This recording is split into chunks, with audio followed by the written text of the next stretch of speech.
Hey guys, in this video I'm going to show you guys the brand new Tesla Model Y. We're going to take a look at the exterior, we're going to take a look at the interior, we're going to talk a little bit about pricing and specs. So in this video I'm going to give you a complete tour of the brand new Tesla Model Y.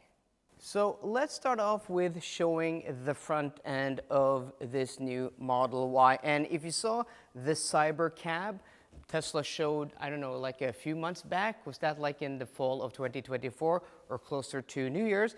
They showed a two-seater autonomous cab or taxi that featured this new front end and, you know, just the overall shape. That was kind of a preview of what this was going to look like, and I'm super stoked that they chose to, well, implement those design details, the light bar here, and just the overall shape from that Cybercab into this new Model Y, because it looks amazing. I'm going to be completely honest, like I don't think Teslas necessarily have made the most attractive cars. Like the Model S when it first came out like 12 years ago, 13 years ago was very attractive, but since I don't think they've had, you know, that of much of inspiring design. The new Model 3 we saw like a few years ago, like the one we have right next to us here, is a lot more attractive than the old model, and this I think takes it to a new level. We have this, you know, this cyberpunk-ish, kind of also inspired from like the Cybertruck. Really, really cool. And if you come closer here, you can see that the headlights are now below. So we have the LED, the headlights, the high beams down here, and this is just, you know, the DRLs, and it looks super cool. It's kind of like almost like opaque. This matte finish of this light color, and then they have the blinkers here.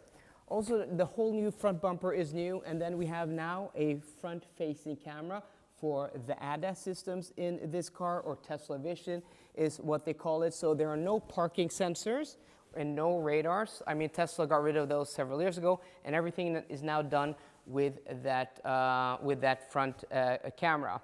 This color is called Quicksilver. I think it's a pretty nice color. We're going to take a look at the front afterwards, but it's basically unchanged from before. So from the side, we have a new 20-inch wheel design. We also have a new front fender. Here we have the camera. And then if you come closer also, you can see that we have these new wing mirrors, which look nicer than before. So all of these improvements to the car, to the design, isn't only visual, it's not only aesthetics.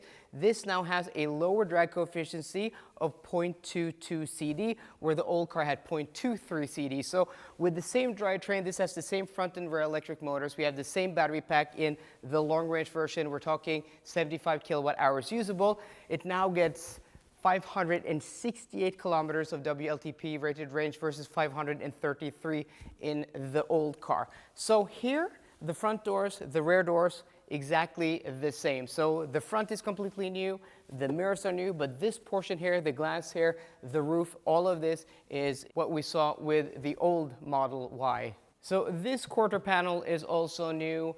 The deck lid here is completely new. So we have a different, you know, rear spoiler, and then also the rear bumper is new. And what is really cool with the rear light design is this new rear end. Like, this is super cool.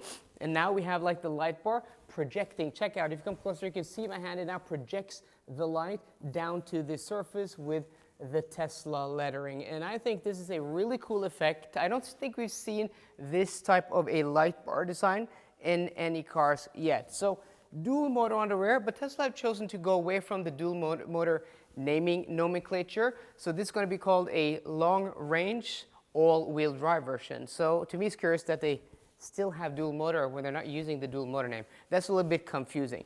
This car has a trailer hitch. So the car we have here is a long-range all-wheel drive, but the launch model is a car like this, but with more equipment, and it's going to start from 610,000 kroners here in Norway on the road plus winter wheels. So a little bit more expensive than the outgoing model, but also you have more kit, there are more features. I'm going to put that on the screen for you guys, but it's going to be do 0 to 100 kilometers an hour quicker and stuff like that. So let me know, guys, what you think about the exterior design of this new Model Y. I think it is a huge upgrade over the old car. I mean, the old car was okay looking. It looked kind of a little bit like a toad or a fish, but this, I think this looks spectacular.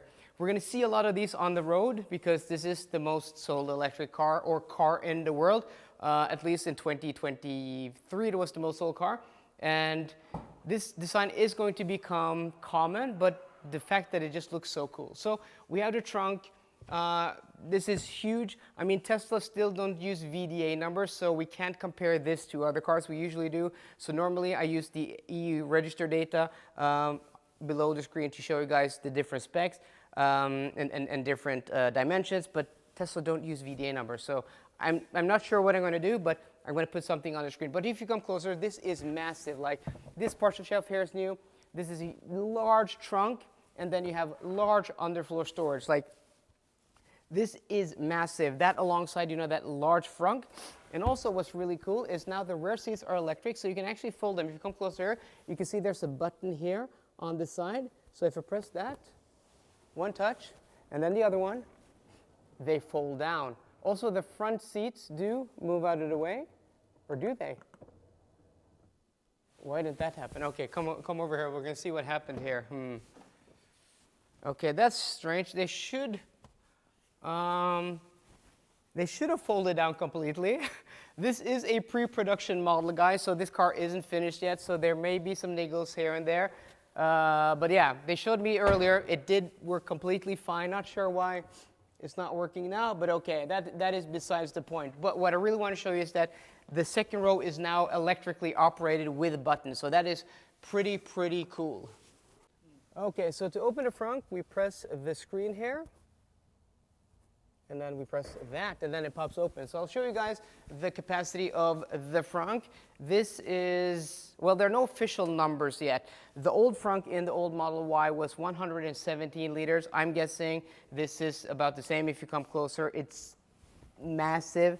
It's huge. So the total cargo capacity of this new car is 2,138 liters, which is 20 liters less than the old car. Where those 20 liters have gone, I don't know. Maybe sound deadening to make this car quieter, because it should be more quiet. Like the old Model Y was quite a noisy car, the same way the old Model 3 was noisy. But with this car we have over here, which is the new Model 3, which I drove last year, this is a performance version. I haven't driven this. It's a lot more quiet than the old Model 3. So I'm guessing the new Model Y is going to be quieter than the old one. So, I don't know, the doors, I saw a video where somebody was saying the doors felt more solid. We don't have the old Model Y for reference, so I have no idea. But what is more solid are the interior materials. These are the new seats we saw in the Model 3, and I'm just going to adjust this to my driving position. And this new interior is a lot nicer than the old one. I mean, material-wise, it's nicer. Like this design here is pretty much the same. We still have the same, I think it's a 15-inch screen, same infotainment system. Not my favorite. Like a lot of the icons are small, but it works fine. You don't have a driver display that I think a lot of people, you know, don't like, but we have stalks now instead of buttons like the Model 3. So that is a really nice welcome. For me, it's hard to recommend the Model 3 because of those stalks, especially here in Europe where we have so many roundabouts. But this doesn't have that. So, or this has the stock. So I can recommend this car, like, or not recommend it based on that. We have a new steering wheel we saw with the Tesla Model 3. This is really nice material, soft touch. We have a few buttons here on the left for your wipers, for your lights. Also your volume is here, and then you have your advanced driver assistance systems like adaptive cruise and pilot or autopilot. And also here, like this is new, cup holder cover now, large storage. You have dual USB or dual wireless chargers, and this is new.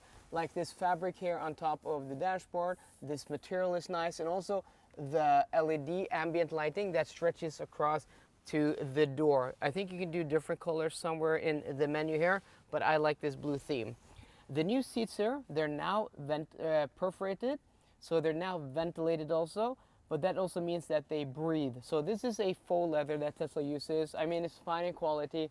We've seen a lot of other cars with nicer quality. This feels almost like plastic compared to like something like the Kia EV9. But what's nice is that, you know, these materials don't breathe like leathers. This these perforation holes means that you're not going to, get warm or sweaty on your back on a warmer summer's day. But now they have also ventilation in addition to heating. Overall, a really nice upgrade, this new interior, and I'm really liking these seats. They seem really comfortable and nice. So front and rear doors are the same. And yeah, so the Model Y is, I mean, it's spacious for the size of vehicle it is. What I really like is that it doesn't have, the most knee room. So I'm set behind myself. I'm 180 centimeters with shoes, 5'11", like a normal size adult. There's not like a whole bunch of knee room, but again, this isn't the biggest car, but there's a lot of room for my feet here, and also because the floor is completely flat, you can sit 3 abreast, and also like the cushion, there's nice height there. You have, these nice pockets, and also if you come closer here, you can see that there's also now a screen here for rear climate, and also I think you can do media, Netflix, and YouTube, so if you have kids here, they will be entertained. So like a really nice rear seat, and we should have a armrest here with dual cup holders. Like, I'm a huge fan of the white faux leather. This interior color just brightens up the interior. So rear seats comfortable. I'm really curious to see how this car is going to ride. Like, the Model Y is notorious for having a harsh and hard ride, especially for passengers in the rear. Last time I had the Tesla Model 3 long range on loan, I took an Uber home, right? Because I live close to where they have the press cars. And I rode the new Tesla Model 3 and it was so comfortable. And then I rode in a Model Y Uber and it was it was really uncomfortable. You could really feel the difference. So lastly, with the interior, you still have, that huge, if you come, look up here, you have this huge, panoramic sunroof. This is massive, so yeah. So there we go, guys. That was my complete exterior and interior tour of the brand new Tesla Model Y. The world's most popular car, electric car, has now been updated for, well, the mid-2020s to 2030. And I think it is a really nice upgrade. I can't wait to drive it to see the improvements when it comes to road noise and comfort. I'm pretty sure that they've made as big of a leap as they made with the Model 3 with the facelift. And I think the overall look is now very attractive. So I think if you're looking for a car like this and you were looking for a Model Y, I think this new upgrade just, made an even better case for checking this out. So guys, I hope you enjoyed today's video. If you did, please drop me a thumbs up down below. And for more car content, as always, please subscribe. See you guys later and goodbye.